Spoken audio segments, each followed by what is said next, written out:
아버지 하나님, 성곽 없는 성읍으로 둘러서서 능히 측량할 수 없는 은혜로 우리에게 베풀어 주심을 믿습니다. 주여, 이 땅을 살아가는 가운데 많은 사람들이 원하고 나도 원했던 그곳이 답이었습니까? 아무도 거들떠 보지 않고 외면해 버렸지만 주님께서 주목하신 바로 그 현장이 은혜의 현장이요, 복의 근원의 현장이요, 모든 것을 살리는 현장이었음을 믿사옵나니 주여, 나로 내가 가야 될 곳에 가서 그곳에 우리의 사명을 잘 감당할 수 있도록 인도해 주옵소서. 구주 예수 그리스도 이름으로 기도합니다. 아멘. 여러분 반갑습니다. 오늘은 2025년 8월 7일입니다. 오늘 목요일입니다. 저는 수요 예배 지나면 한 주간이 빨리 가버린 그런 느낌이 듭니다. 그래서 벌써 목요일이란 말이지 이제 주일이네 이런 생각을 많이 하는 그런 목요일 아침입니다. 여러분 어떻습니까? 시간이 더디어 갑니까? 아니면 아주 빨리 갑니까? 또 내 삶에 있어서 가장 고난의 시기입니까? 아니면 가장 빛나는 복된 행복한 축복의 시기입니까? 각자가 다 다릅니다. 각자가 다 다르기 때문에 저와 여러분이 주목해야 될 것은 무엇입니까? 하나님의 시간표와 하나님의 뜻을 주목하는 것이 중요합니다. 우리 주일 강단의 말씀을 통해 보자면 우리가 주목해 보는 거죠. 관심을 가지고 주목해 보면 사정이 보입니다. 말하지 못하고 또한 표현하지 못해도 그 현장의 사정, 그 사람의 사정, 또 하나님의 마음이 느껴지게 되는 거죠. 그러면 어떻습니까? 그러면 그대로 전달하게 됩니다. 가감 없이 분명하고 반드시 필요한 것들을 전달하는 사람. 결국 뭐의 중심입니까? 관심을 가지고 주목해 보는 겁니다. 선교 현장을 놓고 우리의 후대들을 놓고 몸된 교회를 위해서 관심을 가지고 주목하고 우리의 가정과 가문과 내 앞으로의 미래를 놓고도 그냥 어찌할 수 없어서 살아가는 것이 아니라 하나님께서 주목하시는 것, 하나님께서 기뻐하시는 것, 하나님이 원하시는 그 시간표 속에 우리의 마음과 생각을 딱 맞추고 우선순위를 딱 가지고 예수 이름 그 이름 붙잡고 가는 겁니다. 그래서 그 주님이 어제 수요예배 말씀처럼 겸손하고 온유하게 우리에게 나타나셨습니다. 그래서 하나님의 나라를 우리에게 유업으로 주신 것이죠. 우리가 무작정 아둥바둥하면서 이를 아득바득 갈면서 성공자로만 이렇게 빼지게 혹은 그 아주 욕심꾸러기처럼 그렇게 살아가서는 결국 어떠한 현장도 개인도 사람도 살릴 수가 없습니다. 저와 여러분 오늘이 어느 때입니까? 그럼 저와 여러분 어떻게 살아가겠습니까? 하나님 이 시간표에 이때에 하나님께 집중하고 주목하며 주님 겸손하고 온유하게 주님 가신 그 길을 나도 따라가겠습니다 라는 중심이 필요합니다. 근데 여러분 걱정이 많죠. 엄청난 근심이 있습니다. 왜냐하면 두렵거든요. 왜냐하면 쉽지 않아서 실패된 경험과 사람들과의 비교 가운데 내가 아무것도 아닌 것을 우리가 액면 그대로 알 때 계속 마음이 낮아져요. 그러니까 중심이 낮아져야 되는데 그 우리의 자존감 자체까지 낮아지는 겁니다. 나 별 쓸데없는 인간이고 나 아무것도 못하고 나 끝났어 내 인생 아무것도 아니야 이런데 아니고 그 아무것도 아니라고 말하는 여러분을 우리 주님께서 피 흘리면서 구원하셨단 말입니다. 그렇다면 그 그리스도의 피값이 그렇게 하찮은 겁니까? 아니라는 겁니다. 그래서 오늘 제목입니다. 네가 어디로 가려느냐. 네가 어디로 가려느냐. 2절에 나오죠. 이 2절에 어디로 가려느냐는 질문을 받은 그 사람은 어떤 사람이었습니까? 측량줄을 가지고 있는 사람입니다. 측량줄을 가지고 가는 사람이다. 기술자이기도 하겠고 어떤 역할을 맡은 사람이기도 하겠죠. 근데 무슨 측량줄입니까? 하나님께서 역사하신다는 것을 증인으로 보는 측량 기사인 것입니다. 언제 저 공사를 할까? 언제 이 건물을 지을까? 혹은 이 큰 성읍을 잘 재어서 내가 있어야 될 장소와 일들 위치들을 잘 마련할까라는 주를 가진다는 것은 뭡니까?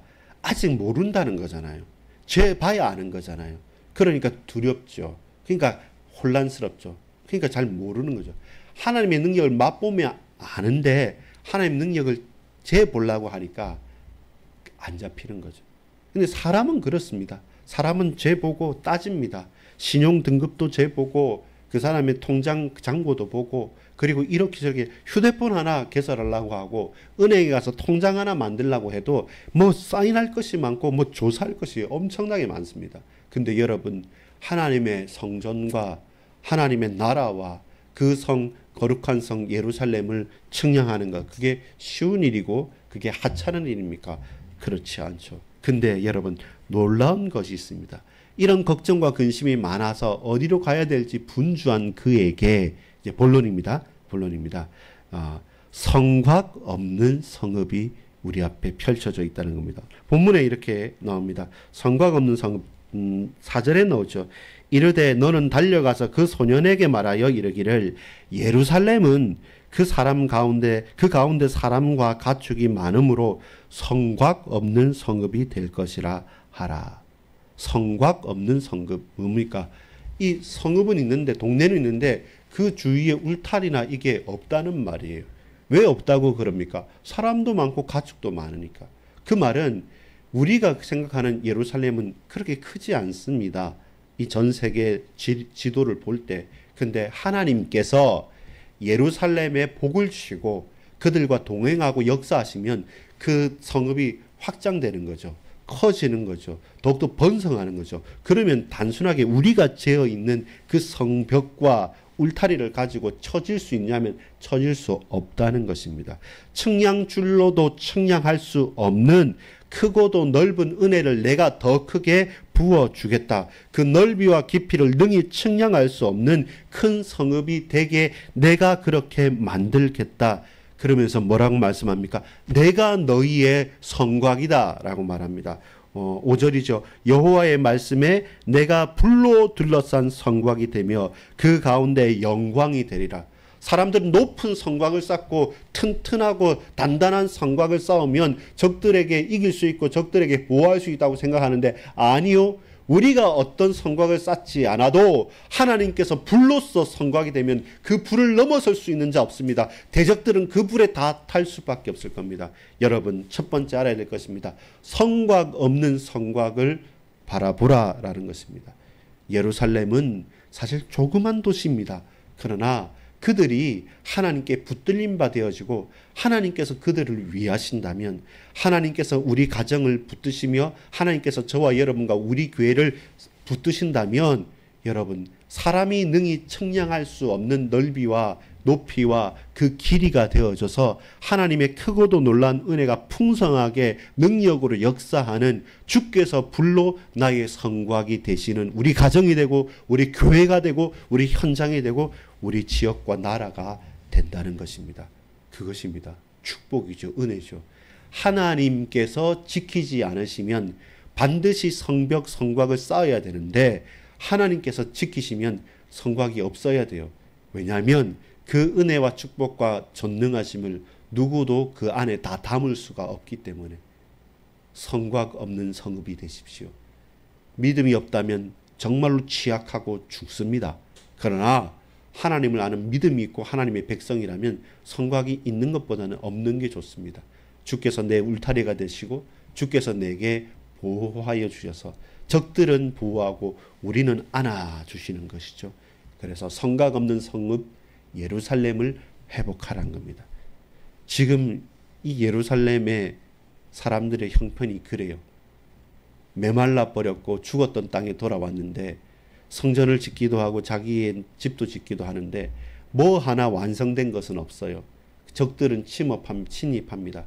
어째 성벽 빨리 쌓아야 될 건데 이렇게 얘기는 하지만 정작 누구 하나 열심을 내서 쌓지 못하는 그 현장. 그때 성곽 없는 성읍이잖아요. 근데 그들은 뭡니까? 제일 약하잖아요. 근데 반대로 너희가 성곽을 쌓지 않아도 내가 성곽이 되어 불로 너희를 둘러 진치면 대적이 찾아올 수도 없고 너희는 그 안에서 안이하게 보호함을 입는다는 겁니다. 은혜이죠. 주가 없으면, 하나님이 없으면 성곽 없는 성읍은 곧 망할 것이고, 하나님께서 함께 하시면 그 성곽이 없음이 더 크고도 놀라운 은혜를 감싸 안는 축복의 통로가 되어지는 것이죠. 두 번째입니다. 그런데 여러분, 착각하는 게 있습니다. 그게 뭐냐면 안전 없는 성읍이 있습니다. 안전하지 않는 성읍이 있습니다. 거기가 어디입니까? 사람들이 전혀 의아하죠. 아니, 안전 없는 성읍은 저 성곽조차 없는 저 예루살렘 아닙니까? 라고 말하는데, 아니요, 반대로 말합니다. 5절에 오호라, 너희는 북방 땅에서 도피할지어다, 여호와의 말씀이니라. 이는 내가 너희를 하늘 사방에 바람같이 흩어지게 하리라, 여호와의 말씀이니라. 두 번 반복합니다. 여호와의 말씀이다, 여호와의 말씀이다. 저 북방에서 도피해라, 도망가라. 아니, 무슨 말입니까, 하나님? 저 북방은 바벨론인데요. 그 바벨론은 전 세계를 다스리는 왕의 나라인데요. 모든 나라에서 바벨론으로 오고 싶어하고 나도 가고 살고 싶고, 우리가 비록 포로로 끌려왔지만 살아보니까 한 70년 살아보니까 뿌리 내리고 살만하는 것 같습니다 라고 착각하면서 고백할 수 있습니다. 근데 그 높이 쌓았고 그 두껍게 쌓은 성곽이 가장 위험한, 가장 안전함이 없는 성읍인 것이죠. 그걸 볼 수 있는 영안이 필요합니다. 성곽이 없는 예루살렘은 하나님께서 불로 성곽이 되시고, 사람들이 크고도 넓고도 단단하게 쌓아놓은 그 바벨론의 성곽들은 하나님 보실 때 지푸라기 와도 못하게 불이 붙으면 더 활활 타오르는 안전 없는 불안한 성곽이라는 것이죠. 그래서 뭡니까? 으리으리하게 큰 성읍 바벨론을 보면 압도당해요. 예루살렘 포로로 끌려가가지고 바벨론에 딱 들어가니까, 와, 우리 성전, 우리가 지었던 예루살렘 비교가 안 되고 잽이 안 되는 겁니다. 그러니까 많은 사람들이 바벨론에 동화되어져서 그냥 자기의 직분과 자기의 지파와 자기의 정체성을 버리고 예루살렘에 눌러 앉게 된 사람들이 엄청나게 많았더랬습니다. 근데 말씀하시죠.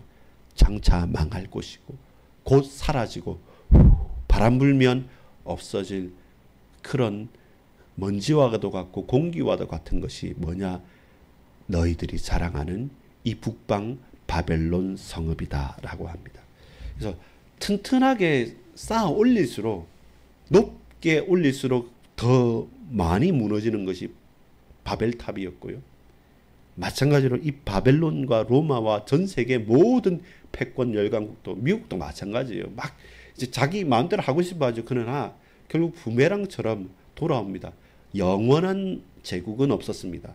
영원한 강대국은 없었습니다. 딱 하나, 영원한 하나님 나라는 지금부터 지금까지, 처음부터 지금까지 계속되고 있었습니다. 안전지대가 아니죠. 모두 다 거기가 안전하다고 말하지만 결코 안전지대가 아닙니다. 진짜 안전지대는 하나님께서 울타리가 되시는 그곳이었습니다. 결론을 맺겠습니다. 여러분, 슬픔 없는 성읍이 바뀌게 되는 거죠. 무슨 말입니까? 예루살렘 성읍에 하나님께서 울타리가 되시면, 하나님께서 우리 가정의 주인이 되시고 우리 직장을 지키시면 슬픔 없는 성읍이 되는 것이죠. 아무리 높고 대단해도 통곡하는 성읍이 되면 되겠습니까? 근데 오늘 본문은 말합니다. 너희가 전에는 한탄하고 통곡했지만 이제부터 노래하라. 하나님께서 울타리가 되셨기 때문에 그곳은 안전한 성읍이고, 저 북방 바벨론은 자기 딴에는 열심히 살아가지만 곧 장차 망할 가장 불안한 성읍이다. 우리는 뭐가 되어야 됩니까? 노래하는 성읍이 되어지고 슬픔이 없는 성읍이 되어져야 합니다. 오랫동안 노래를 잊고 살았습니다. 왜 그렇습니까? 포로로 끌려간 주제에 무슨 노래를 하겠습니까? 그들은 한탄하고 그들은 고통을 울부짖으면서 이렇게 차별을 받고 저렇게 고난을 당하면서 70년을 계속 참아왔던 겁니다. 그런데 다시 돌아가라고 말씀합니다. 돌아가서 더 이상 너희는 슬퍼하지 말고 나를 위해 노래하고 너희를 위해 노래하라. 이제는 통곡의 사람이 아니라 찬양의 사람이 되라 라고 말씀합니다. 어떻게 해요? 내가 너희와 함께 하겠다. 내가 너희 있는 곳에 머물겠다. 10절입니다. 여호와의 말씀에 시온에 따라 노래하고 기뻐하라. 이는 내가 와서 네 가운데 머물 것입니다. 그것이 노래의 핵심 내용입니다. 다 가지고 있어도 하나님께서 떠나시면, 다 있어도 주님께서 계시지 않으면 우리는 통곡해야 됩니다. 싹 다 빼앗기고 다 없어도 주님께서 내가 너와 함께 있겠다 하면 우리는 할렐루야 하면서 찬양하고 기뻐해야 됩니다. 그것이 보여져야 됩니다. 그것을 아는 사람이 사는 곳이 안전한 성읍이고, 그것을 도저히 이해할 수 없는 사람이 자기 뜻대로 자기의 성곽을 세우며 사는 곳이 탄식의 동네가 되는 것입니다. 여러분, 내가 와서 네 가운데 머물겠다. 그러니까 속히 그 바벨론에서 나와서 어서 저 예루살렘으로 가라. 내가 그 예루살렘에 거할 것이기 때문에 너희는 와라. 내가 너와 함께 하겠다. 11절에 보면 그날에 많은 나라가 여호와께 속하여 내 백성이 될 것이요 나는 네 가운데 머물리라. 함께 하겠다. 머물겠다. 12절에 보면 장차 유다를 거룩한 땅에서 자기 소유를 삼으시고 다시 예루살렘을 택하시리니. 여러분, 슬픔 없는 찬양의 성읍에 여러분 평생토록 감사하면서 사는 여러분, 저와 여러분 되기를 소망합니다. 아주 초라한 성읍입니다. 짓지 못한 성전이 있고 쌓지 못한 성벽이 있습니다. 그 초라하고 다 완성조차도 못하고 시작조차도 못한 그 예루살렘 땅이 더 이상 탄식이 없는 곳이고 참으로 찬양과 기쁨이 흘러 넘치는 곳이 되는 이유는 무엇입니까? 그 땅에, 그곳에 여호와께서 함께 계시기 때문에. 여러분, 주께서 나와 함께 계시면, 주께서 우리 가정의 주인으로 계시면, 주께서 우리 교회를 다스리고 계시면 여러분 끝난 것입니다. 더 이상 거기서 울지 마십시오. 찬양하십시오. 이곳이 가장 든든하고 안전한 곳이고 저들이 자랑하는 저곳이 가장 위협하고 위험하고 무너질 곳입니다. 여러분 어디로 가시겠습니까? 성곽 없는 성읍에 가시겠습니까?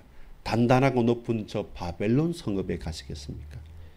바벨론은 탄식이요, 예루살렘은 찬양의 노래가 흘러넘치는 성읍입니까? 어디로 가시겠습니까? 어디에서 노래하시겠습니까? 어디에서 탄식하시겠습니까? 여러분의 현장을 응원하고 축복합니다. 주여 은혜를 베풀어 주옵소서. 하나님의 나라를 임하게 하여 주옵소서. 언제 어디서 무엇을 하든 어디로 가든 하나님께 최고로 영광 돌리게 하옵소서. 구주 예수 그리스도 이름으로 간절히 기도 올리옵나이다. 아멘.